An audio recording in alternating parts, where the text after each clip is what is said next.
Hello बच्चों, आज हम पढ़ेंगे 6th क्लास की साइंस की 4th वर्कशीट जिसका टॉपिक है प्रोटीन्स। बच्चों, हमने पिछली वर्कशीट्स के अंदर भोजन के विभिन्न घटकों के बारे में पढ़ा और उसके बाद हमने कार्बोहाइड्रेट के बारे में पढ़ा। आज हम जानेंगे प्रोटीन के बारे में। प्रोटीन शरीर की मरम्मत के लिए, यानी कि शरीर के अंदर जितनी भी टूट फूट होगी उसके लिए प्रोटीन की आवश्यकता है और शरीर की वृद्धि के लिए भी प्रोटीन आवश्यक है। ठीक है, और ये प्रोटीन हमें मिलेगा कहाँ से? प्रोटीन हमें बहुत सारी चीज़ों से मिलता है, जैसे मूंगफली है, सोयाबीन है, अंडा है या फिर अनाज का छिलका है। ठीक है, अब प्रोटीन के स्रोत कौन कौन से हैं और जानते हैं। सबसे अधिक प्रोटीन हमें दूध, मांस, मछली, सेम, पनीर, अंडे की सफ़ेदी आदि से प्राप्त होता है। और इसका कार्य क्या है? प्रोटीन का कार्य है शरीर की वृद्धि में मदद करना और शरीर की टूट फूट की मरम्मत करना। ठीक है, अब किसी भी चीज़ के अंदर प्रोटीन है ये कैसे जानेंगे?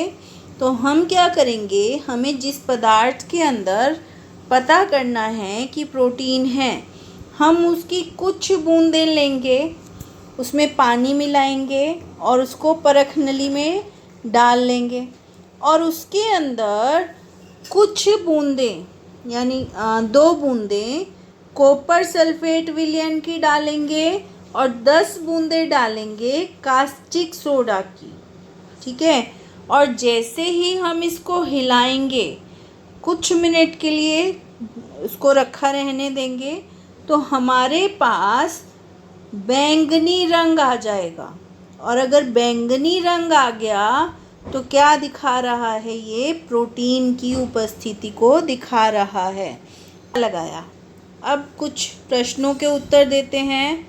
सबसे पहला प्रश्न है, प्रोटीन की अधिकता वाले 2 भोज्य पदार्थों के नाम लिखो।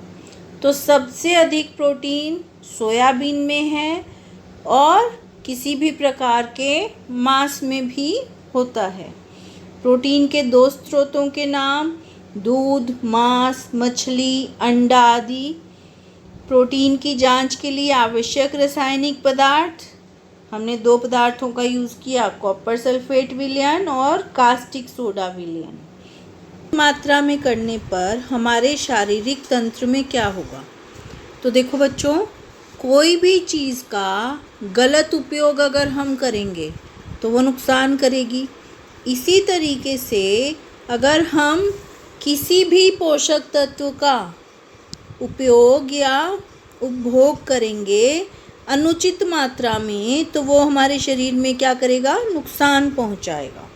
ठीक है, 5वां प्रश्न है, यदि आप प्रतिदिन मांस और अंडे की सफ़ेदी खाते हैं तो क्या आपको इन भोज्य पदार्थों से अन्य पोषक तत्व प्राप्त होंगे? अब मांस और अंडे की सफ़ेदी से हमें क्या मिल रहा है? प्रोटीन मिल रहा है, पर क्या कार्बोहाइड्रेट्स, वसा, विटामिन्स, ये सारी चीज़ें मिल पाएंगी? नहीं मिल पाएंगी। तो इसलिए हमें विभिन्न प्रकार के भोजन करने चाहिए ताकि हमें सारे के सारे पोषक तत्व मिल सकें। तो बच्चों, ये थी हमारी आज की वर्कशीट। आई होप आपको समझ आई होगी और अब आप इसको आसानी से कर पाओगे। Thank you.